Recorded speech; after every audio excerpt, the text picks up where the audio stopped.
Jesse going, so today on BKRsport, I want to talk about the NRL. I kind of want to talk about what's going on in these last few weeks, and I want to give my thoughts and opinions and my concerns and doubts how the NRL is proposing to come back on May 28th. Obviously, you know, this video is going to be, there's a lot of positive and there's a lot of negative. It's just all kind of my thoughts and opinions on what's going on right now and the possibilities of the competition getting back underway on May 28th. You know, you have to be realistic, and you also have to have a lot of hope, and you have to have a lot of positivity, but you also have got to put them together to kind of think about what's actually going on. Is it actually viable? Should we be getting our hopes up? You know, I absolutely love the NRL. I love Rugby League, and you know, I'll always back them in. However, you also need to be realistic and provide opinion. I think there are a lot of positives to take out of this situation. It obviously shows that the NRL is really giving it a red hot crack, and they are really trying. So I think that was probably the main thing that they were trying to do, and trying to create positivity around the fact that they are trying really hard to save the game in this critical time, and it is fantastic to see them actually giving it a red hot crack. However,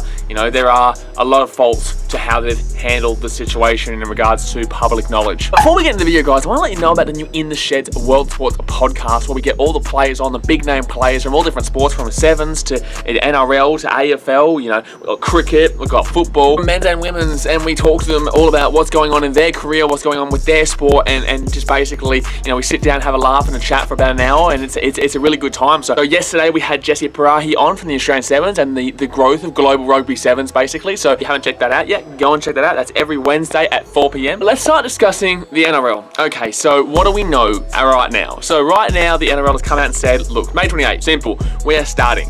It's as simple as that. We are starting. And May 4th, which, funny enough, is my birthday. May 4th is when apparently pre-season's meant to start and training's meant to start. So as of today, I believe it's April the 16th. I hope so. Jeez, these isolations, I can't even remember what bloody date it is. But I believe it is April the 16th right now. Basically what that's saying is, in a month and a half, we're going to be seeing full-on professional rugby league action. Lovely. Can't wait. And they're saying 2.5 weeks, we're going to be seeing pre-season. We're going to be seeing players getting their pre-season and getting ready for the tournament. And it's just unrealistic, in my opinion. It really is just unrealistic. It's a very short amount of time. Even that month and a half is a short amount of time, but even that 2.5 weeks is just ridiculous short amount of time. So it is really unrealistic in my belief, for the fact that we're actually going to see it happen at the time they have proposed. You know, specifically when we were talking about New Zealand Warriors here, New Zealand on Monday have announced that they're going to have new policies, and new policies are changing all around the world. I don't really know kind of what's going on until you just don't really know what's going on. You don't know what the future holds. It's obviously a very volatile situation. So the fact that the New Zealand Warriors, and it's a 16-team league, so you'd need to bring the Warriors over. It's very stupid and ridiculous to have the league without the Warriors. They are a team in the National Rugby League, so you do have to have them in. But there's a lot of questions that need to be asked, and I know the Warriors are speaking with the NRL, and there are positive discussions. Those discussions are based on the policies that are currently in place and not in place as of Monday, or next week Wednesday, or next week Friday. Or the fact of the matter is that things can change dramatically by the day. So it's crazy. It's crazy to say that they've given us a date, May 28th, that this will start. The major player here for the restarting of the NRL comes in the form of, say, an email or a conversation that happened between the NRL and a health official that basically alludes to the fact that it is possible to get around the restrictions currently in place in Australia for Rugby League to get back underway, that they could look into it, and it is genuinely possible. But when I say that, obviously the key word there is basically possible. Now, it is possible to get around the restrictions, but there is a lot of things that you need to do to get around those restrictions. It's not as simple as saying, okay, look, let's just, we'll do that, and there's not going to be any flow-on effect elsewhere, or really unrealistic to think that everything will be sorted in a month and a half, let alone 2.5 weeks, when everyone probably will be getting to Sydney, because the games are meant to be played at Bankwest and ANZ and Penrith. I find it really difficult to think that in 2.5 weeks they'll be able to get past the travel restrictions between states, obviously the New Zealand dilemma, and having everyone ready to go in hotels and whatnot, and isolation away from their families. It's just such a crazy situation, and I don't know why they would have given us a date. I think what the NRL has done is fantastic in saying they're really trying, they're giving a red hot crack. They need to give it a red hot crack, because without them giving it a red hot crack, they're in a very bad situation with clubs being on the brink. NRL facing, you know, a serious problem in financial aspects, and they need to be trying as best as they can to get the competition up and running. That's great, you know, that's what I really do appreciate. And despite the fact that Greenberg, I don't really like Greenberg as the CEO. I don't think he's done the best job whatsoever in the past few years as a CEO. I do commend what he is doing in such a difficult situation that is just unbelievably unthinkable. You can't even think about what he's going through right now, and the mental struggles that he is having as the CEO of this game and keeping the game alive. So although I'd love to see someone like Phil Gould take over, you know, I do really commend Greenberg for what he's doing and how he's coping with the situation, and he's trying his absolute best to get this code over the line. Big problem that I find, right,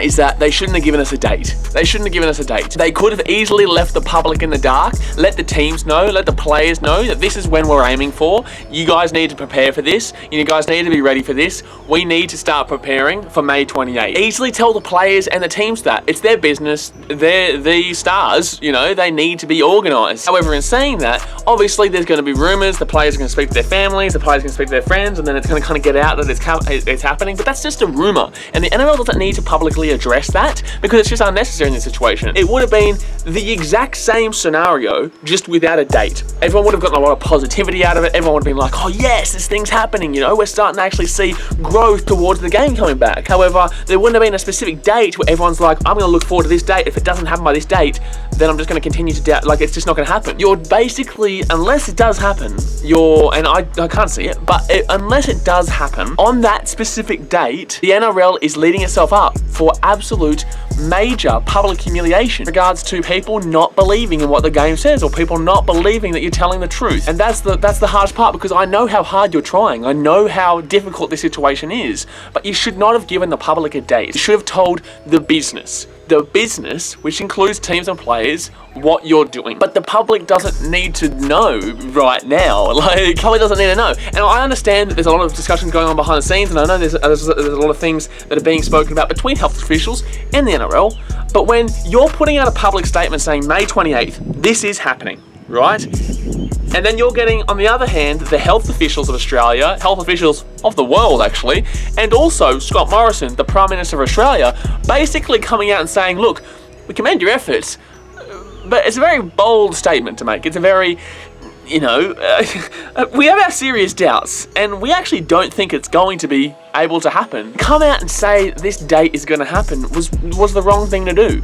Alert the business, alert the people involved, but you didn't need to let the public know. All you need to do was say, and continue to say, we're trying our best, we're trying our hardest to get it back, and we love that because we appreciate that you're doing your best to actually get it back and save the code, save the clubs, save the careers of the players. If you had just done that, we would have been feeling a lot more positive and without doubt than now, where we have so much doubt in this code to actually get back up and running by a specific time. Now, along with this, I want to voice my thoughts on the fact of actual isolation in Sydney and the players being completely isolated. If one player gets it, bang, see you later, done. No, not even arguing. Like, you can't just take the player out and put him in isolation and stuff like that. He's come into contact with all his players and other players, the team stuff. It's done. NRL is completely done, and the world and Australia publicly ridicule the NRL for getting it back up and running and putting the players' health and safety and obviously putting their lives at risk as well. So if the NRL doesn't do this 100% correctly and a player does contract it after all the knowledge that we all know as the public, let alone behind the scenes in the health official department, if they go out there and do this wrong, they will be publicly ridiculed by the entire world, not just Australia. So they need to do this 100% correctly. And I don't know if 2.5 weeks to a month and a half is a time frame that is even remotely in question. But like I said, I don't know, the discussion's gone behind the closed doors, but I do know what's being said publicly by health officials and the Prime Minister of our country, who is a massive Sharks fan, by the way. He obviously wants it to come back. He would love to watch it. I didn't think the Sharks did too well this year, but he would love it to come back. But he's also still saying that, no, I have serious doubts about it coming back. Now, what I was trying to say as well is that when you bring all these players to Sydney, based out of Bankwest and ANZ and Penrith, what I was getting to is that when you bring all these players to Sydney, so they don't have to do the travelling and they're all based out of hotels or whatnot in Sydney, how can you guarantee that every single person that is involved can't pose a health risk? Obviously, they're going to need buses to get to their games, right? So are you going to isolate the bus driver as well? Are you going to isolate the media department, who will more than likely be at the game? No, the referees, are they going to be isolated as well? Are you going to be isolating everyone involved with game day operations? Or what about all the club officials with the training? And what do we do here? Do you isolate every single person on the roster that needs to be there? And there's not just, when they're saying that needs, when I'm saying needs to be there, you know, players aren't the only ones that need to be there. There's coaches, there's other staff that need to be there. There's training coaches of all different kinds, and there is the media department, and there's a lot of people that need to be isolated here. There's a lot of people that can pose a health risk. We love the players. We don't want anyone to get hurt. We don't want anyone to risk their health and safety. Some people are idiots and don't care about anyone else besides themselves. Thank you, Bondi and Manly and the Brisbane markets. But the point of the matter is that, and St Kilda, don't you bloody think you're out of this, Victoria? I just think that the NRL might be blinded by the fact that they look at Belarusian football, which is, mad. They're still playing. They've been playing the whole time, and people have been, their numbers absolutely skyrocketed. They absolutely skyrocketed beyond any comprehension. Not many people even knew Belarus was a country until this all happened and their football was continuing. So their numbers skyrocketed. People have actually started supporting teams in Belarus, and it's absolutely phenomenal, the numbers that they're putting up in a country that is just, no one even, like I said, not even many people knew that there was a country before this all happened. I feel like the NRL might be looking at that and be like, we could get ESPN on board, or we can get, the major players on board. America, I've already seen Americans in Facebook groups of NRL saying, look, I've been getting into the NRL, and while all the sports have been off, I've been looking at highlights and stuff like that. And I feel like as soon as the NRL comes back, and I say it happens on May 28th, the whole world will watch it, because it is a professional league in a first world country, in a big time country like Australia, and everyone in America and England and Europe would focus on that, and they would watch it. And I feel like that'd be a way to get some much needed financial assets to the game, more options than obviously just Nine and Fox Sports and advertisers in Australia. I feel like you could definitely go global with advertisements and obviously push the game worldwide. And I think that's the reason why the NRL is pushing so hard to be that first league in the world, despite all the health regulations, the restrictions, and the advice given. They want to make sure that not only for the clubs to remain and the NRL to keep going as it is, but to be a global player in regards to a sporting league and get that exposure that they deserve and that they need. And that's what I feel like they're blinded by. That's why I feel like they've given a date. It could backfire on them though. But obviously the world's not going to give a shit if it doesn't happen. So it is a risk that I guess they're willing to take, because it would just be Australia who publicly ridicule them if they don't get it underway by that time. But then again, if they do get it underway by that time and then it gets shut down within a few weeks because a player gets it, then the world becomes well aware that the NRL are ridiculously stupid for doing this, putting their players at risk so they can get their money. That's the situation we're in right now. Very difficult. It's an incredibly difficult situation to pick apart and to listen to. But like I keep saying, guys, I back it in. I back in the NRL. If they think they're going to do it, then you better damn well do it, okay? You've come out and said it publicly, so you better damn well do it. And I back you in. I believe in you. But that's on the basis that you know what your massive hurdles are, you know the precautions that you need to take, and you're very well aware that you can get this done in the time frame you've said. If you don't get this done in the time frame you've said, you've made a massive mistake. You will lose the trust of your fans, and you will lose the trust of Australian sport, because you've come out saying this will happen. You haven't come out saying May 28th is when it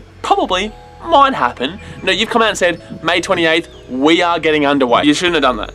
You shouldn't have done that, because now if you don't get underway, you will lose the trust of your fans, of Australia, and you'll just make yourself look so stupid. And I don't want that for my game. I don't want that for my sport. I don't want that for rugby league. And if that happens, Greenberg, that's not great, mate. That's not great. And like I said, commend you. You're in one of the most difficult positions in the world right now, and you can't win at the moment because fans just think that you're the face of the organisation. You're the CEO of the organisation. So everyone blames you for everything. And although I just personally haven't believed that you've done a fantastic job for years now. However, you are doing your best in a very difficult situation, and at the moment you can't do right from wrong. I back you in as well, but like I said, that is on the proviso that you guys haven't just gone out and thrown out a random date to get started, because you want everyone to kind of think, oh yeah, we're going to be starting on May 28th. You better have organised this. You better organise this, and it better be ready by the time you've given everyone, because otherwise you will look stupid. So guys, I'll do this today. I just want to make sure that you guys are well aware that obviously this is my opinion.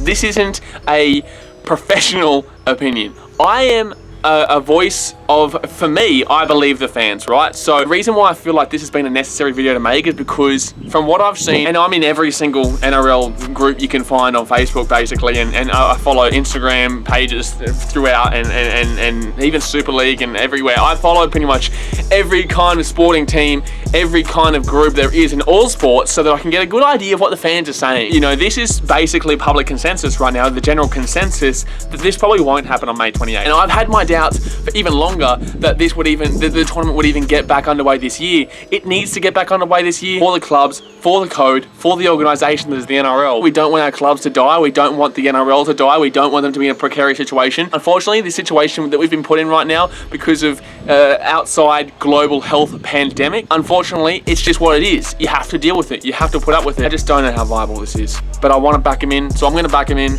But that is on the proviso. They know what they're doing, and they've planned what they're doing, and they get it done when they've said. Like I said, guys, that will do us for today. If you're not a part of the BK Army yet, what are you damn well doing? Go down there, hit the subscribe button. If you love your sport, this is the damn well place to be, and also hit the little ding-a-ling-ling notification bell so you get a notification every single time we upload. The main thing is, guys, is stay safe, stay healthy, and live your passion. Don't let anybody tell you you can't do something. This is the time to get your mental health right. This is the time to focus on your passions and dreams. You've got an unlimited amount of time to work on how you're going to live after this pandemic is over, after this situation is over. Go out there, smash what you need to do. You can do it. I believe in you, and you should believe in yourself. Use the time wisely and figure out how to progress your passions for when after this happens, or just even during. I know you can do it, so go on and smash it. Alrighty, guys, thanks for watching. Catch you later.